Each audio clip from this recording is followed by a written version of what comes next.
에베소서 3장 1절에서 13절까지 말씀입니다. 우리가 이 땅을 살아가면서 많은 교회들을 만나고 또 경험하게 됩니다. 그 교회들은 어떻게 세워졌는가? 이 에베소서 말씀이 그것을 우리에게 알려주고 있는데요. 그 많은 교회들은 1장에 가면 하나님께서 성부, 성자, 성령, 성삼위 하나님께서 계획하신 그 구원의 계획과 그 사역과 또 그것을 깨닫게 하시는 그 역사를 통해 교회가 세워지게 된다라고 하는 것을 알게 되죠. 그래서 1장은 그 하나님을 찬양하고 그 하나님을 너희가 더 많이 알기를 원해 바울이 중보기도 하는 내용이었죠. 2장에 가보면 그렇게 세워진 교회는 어떤 모습인가, 하나님이 선한 일을 위해 만드신 곳이다라는 것을 보게 되고 이전과 이후가 분명히 달라져 있고 우리가 어제 보았던 것처럼 그렇게 모인 우리들이 하나님의 권속이다라고 하는 것을 보았습니다. 그러니까 교회를 세우시는 하나님, 그리고 그렇게 세워진 교회의 특징, 그리고 3장으로 넘어오면 그러면 하나님께서 계획하셨던 그 교회는 결국 누구를 통해 세워지게 되는가? 바로 바울과 같이 하나님께서 부르신 그리스도의 일꾼들을 통하여서 교회는 세워졌다라고 말씀하고 있어요. 그래서 오늘 이 본문 3장 1절에서 13절까지 내용은 한마디로 복음을 위한 일꾼들이 세워지게 되었다라는 거예요. 그 중에 한 사람이 바울이죠. 오늘 본문 7절을 보면 이렇게 말씀해요. 이 복음을 위하여 내가 일꾼이 되었노라. 이 복음을 위하여 그의 능력이 역사하시는 대로 내게 주신 하나님의 은혜의 선물을 따라 내가 일꾼이 되었노라. 그러니까 바울은 이 복음을 위해서 일꾼으로 부름받았고 그가 대단한 사람은 아니라는 거예요. 8절에 보면 모든 성도 중에 지극히 작은 자보다 더 작은 나에게 이 복음을 위한 일꾼이 되게 하신 은혜를 주셨다라고 표현하고 있어요. 저와 여러분이 우리가 함께 같은 공동체를 섬기고 하나님 앞에 예배하고 또 기도로 섬기고 또 복음을 전하고 이 사역을 감당하는 것, 결국은 하나님의 크신 구원의 성삼위 하나님의 구원의 그 일에, 그래서 변화된 선한 일을 위해 지원받는 그 교회를 위해 우리가 일꾼으로 부름받았다라고 하는 것, 그것을 오늘 본문을 통해 우리는 기억해야 된다는 거예요. 그러니까 바울은 이런 일꾼이 되었기 때문에 3장 1절에 보니까 그리스도 예수의 일로 너희 이방인을 위하여 갇힌 자 된 나 바울이 말하거니와. 에베소서가 옥중서신이잖아요. 왜 갇힌 자 되었어요? 복음을 위해서 기꺼이 그런 갇힌바된 그 걸음을 걷는 거죠. 그럼 바울은 왜 갇혀서 이 무엇을 하는 것인가? 3절에 보니까 곧 계시로 내게 비밀을 알게 하신, 복음의 비밀을 먼저 깨달았죠. 그가 그 깨달은 것을 먼저 간단히 기록했어요. 그 복음의 내용을 기록하니까 4절에 그것을 읽으면 내가 그리스도의 비밀을 깨달은 것처럼 너희도 알 수 있게 된다. 그러니까 바울이 하는 일이 뭐냐면 본인이 경험했던 그 복음의 역사와 은혜들을 먼저 알려주고 그것을 깨닫게 해주고 복음 전하는 일을 하는 거예요. 5절에 보면 사도들과 선지자들에게 성령으로 나타내신 것 같이 이 신약의 이 복음의 역사를 감당하는 사람들이죠. 다른 세대는 구약의 사람들을 말해요. 그들이 온전히 알지 못했던 이 놀라운 복음의 비밀이 예수 그리스도로 말미암아 온전히 드러나게 됐잖아요. 그것을 사도 바울이 전하고 있는 것이죠. 이 일을 누가 하느냐? 결국 저와 여러분이 하는 것입니다.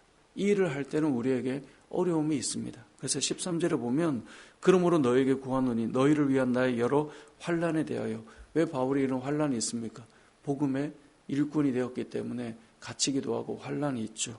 그런데 이것 때문에 낙심하지 말라는 거예요. 이것은 너희의 영광이 된다는 것이죠. 복음으로 살아갈 때 이런 역사가 일어난다라고 말씀하고 있는 것입니다. 오늘 본문의 내용은 이 에베소서가 편지잖아요. 1장, 2장, 3장 흘러가면서 결국 이 놀라운 하나님의 구원의 역사가, 그렇게 해서 세움받은 영광스러운 교회가 결국은 어떤 한 일꾼들이 세워지면서 그 일꾼들을 통하여 교회는 세워져 가고 있다라고 하는 것을 바울 때에만 그런 것이 아니라 지금도 그렇다고 하는 것을 오늘 본문이 우리에게 알려주고 있는 것입니다. 오늘 이 자리에 있는 저와 여러분은 어떻게 그리스도인이 되었습니까? 결국 생각해보면 누군가가 우리에게 복음을 전했던 전도자가 있었기 때문입니다.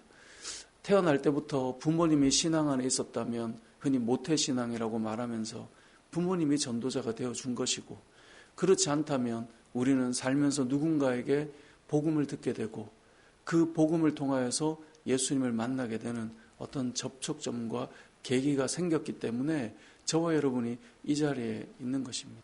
그래서 우리가 신앙생활하면서 늘 생각하는 사람들이 있죠. 나를 처음 교회로 인도해 준 사람, 나에게 예수님을 알게 해준 사람, 나를 복음의 자리로 인도해 준 사람, 우리가 그런 사람들을 생각하죠. 저도 어릴 때 예전에는 이 길거리 노방전도가 제가 어릴 때 기억으로는 이렇게 등에 북을 이렇게 메고 다니시는 분이 계셨어요. 그분이 오른손을 탁 하면 이 오른쪽 북을 탁 때리고 왼손을 탁 하면 물이 이렇게 징처럼 뭘 창 하는 그걸 쿵창 쿵창 이런 걸 하면서 막 가면 애들이 그게 신기해서 막 따라다녔던 기억이 나요. 그래서 저도 그렇게 따라가서 결국 도착한 데가 그 교회가 이렇게 마룻바닥으로 돼 있는데 그 교회로 아이들이 엄청나게 다 따라 들어가서 거기서 막 이렇게 그때는 예배였는데 예배인지도 모르고 막 같이 이야기하고 놀았던 그 기억이 나요. 누군가가 영혼을 위해서 헌신하고 수고하고, 여러분 요즘 같으면 여러분 쿵짝이고 메고 다니실 수 있겠어요? 근데 그런 일들을 하면서 수많은 사람들이 예수님을 믿게 됐죠. 어린아이들이 교회로 따라 들어가게 됐죠. 교회 갔더니 간식도 주고 먹을 것도 주고 인형극도 해주고, 그리고 이 세상에서 누릴 수 없는 그런 것들을 통해서 그냥 교회에 들어와서 그 자체로 젖어들었죠.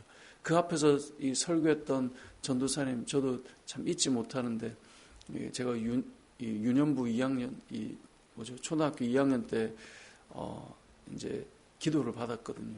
전도사님처럼 이렇게 전도사가 되고 싶은 사람 손들어봐.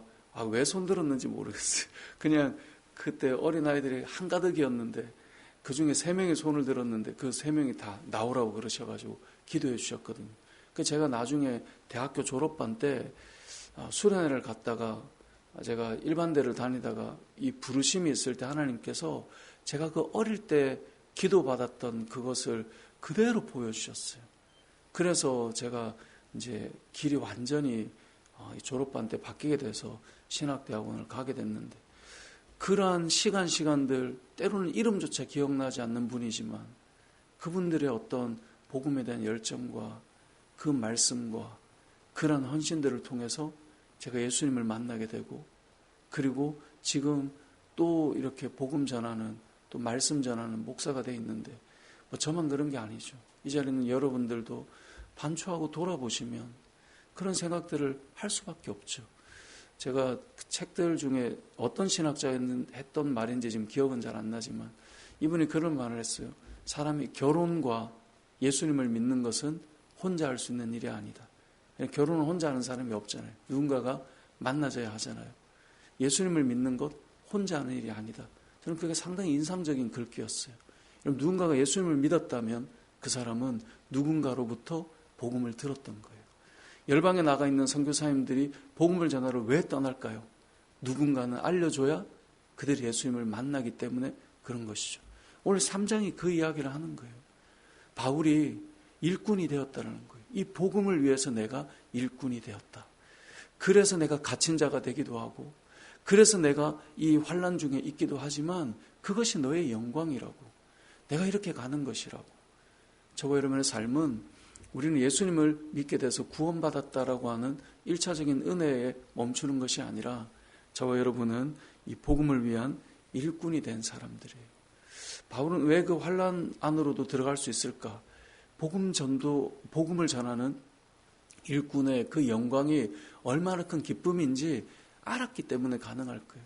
여러분 나가서 복음을 전하는데 여러분 예수님의 이름을 전할 때마다 어떤 사람이 마음에 심령에 반응이 오고 내가 그 예수님을 나도 한번 믿어볼게 라는 마음이 여러분에게 전달되고, 그래서 그 사람이 주님 앞에 돌아와 회심하고 눈물을 흘리고 감사하고, 그 사람 때문에 그 가정이 변화되고 그 사람 때문에 그 주변이 변화되고, 이런 일을 우리가 경험하기 시작한다면 복음 전하는 것에 대한 그 영광과 기쁨이 얼마나 크겠어요.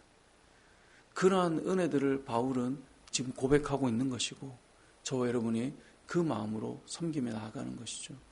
우리는 부름받은 사람들이에요. 하나님의 그 영광스러운 구원의 사역에 부름받은 자들이에요. 그래서 저와 여러분은 오늘도 복음 전하는 사람들이고 오늘도 누군가에게 이 생명을 전하는 사람들이에요. 교회는 생명을 전하지 않으면 시들어가고 왜 존재하는지를 잃어버려요. 교회는 이 존재의 가치가 우리가 2장에도 나오지만 충만케 하는 그 사역들을 교회가 감당하지 못하면 우리가 왜 있는 것이지? 이런 생각을 하게 된다는 것이죠. 저와 여러분이 복음을 위해 부름받은 일꾼이다라고 하는 것을 꼭 기억하였으면 좋겠고요. 이것이 잘 돼야 교회가 건강하게 세워져요.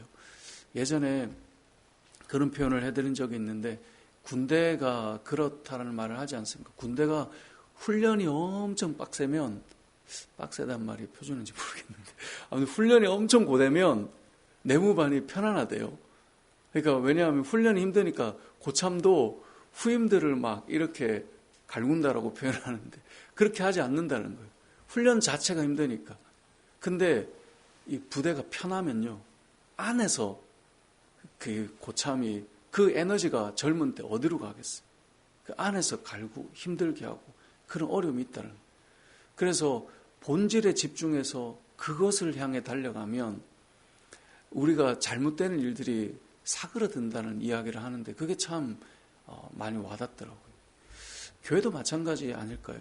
복음을 위해서 치열하게 싸우고 한 주를 영적 전쟁을 위해서 싸우던 사람들이 함께 모여서 그 힘겨움을 가지고 나누게 되면 같이 모였을 때 격려하고 기도하고 힘내라고 한단 말이에요.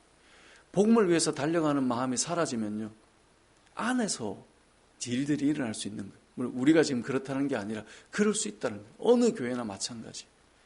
우리가 영적 전쟁과 복음을 위해서 치열하게 싸우는 글쎄 군사가 아니면요, 같이 안에서 내무반에서 누가 선임인지 후임인지 너가 윈지 아래인지 그걸로 자꾸 이야기들을 하기 시작하는 거예요. 그걸로 기분 나빠하고 그걸로 자존심 상하고 그걸로 내가 그런 게 없죠. 우리가 왜 미군들 이야기할 때 장교들 보면 사병들이랑 다 같이 군장 메고 뛴다고 하지 않습니까? 그래서 살찐 사람이 없다 그러잖아요. 고되게 달려가는 사람들이 어떤 마음으로 그 사람들을 대하겠습니까? 오늘 본문에 나오는 바울은 복음을 위한 일꾼으로 부름받았다라고 7절에서 말씀하고 있어요. 이 복음을 위하여 내가 일꾼이 되었다. 이것이 내가 대단한 것이 아니라 지극히 작고 작은 나에게 이 은혜를 주셨다. 이 청량할 수 없는 이 풍성함을 이방인에게 전하게 하셨다. 이 가려지고 감춰진 것을 전달할 수 있는 은혜를 주셨다. 여러분, 저와 여러분의 마음에, 우리의 삶에 이 복음이 이웃에게, 여러분 주변에게 흘러갈 수 있는 이 복음을 위한 영적 전쟁이 우리에게서 회복되고 세워져서 그렇게 해서 한 영혼이 들어왔는데 그 영혼이 얼마나 귀하겠어요. 전도해 본 사람은요, 영혼이 귀한 줄 알아요. 왜냐하면 지금 시대는 더더욱 한 영혼이 교회에 세워져서 함께 주님의 복음을 위해 살아간다. 너무나 귀한 일이죠. 그것을 우리가 기억하고 주의 복음의 일꾼이 되었음을 기억하고 오늘 하루도 또 우리의 인생을 한 공동체 안에서 정말 생명의 복음을 위해 나아가는 저와 여러분의 삶이 되시길 주님의 이름으로 축복합니다. 아멘.